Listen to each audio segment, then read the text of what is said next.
तर कधी मला संधी मिळाली होती त्यांच्या भोजन कक्षापर्यंत नेण्याची, आणि बघितलं काय, भंतेजींना भोजन दान देत असताना फक्त नारळाचं पाणी प्यायचे. ते म्हणाल, भंतेजी नारळ किती येत असतील जी, सकाळचा जर वेळ राहत असेल ना, हा पूर्ण रूम भरून जायचा एवढे नारळ येत होते.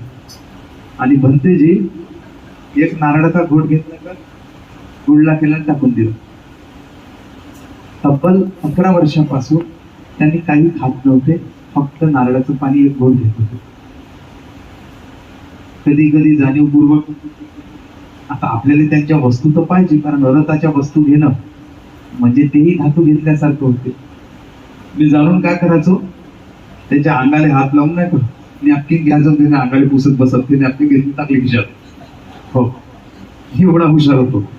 पण भंतेजीने इकडे टाकली तर तिथं डोक्यासारखे पाहूनच राहत.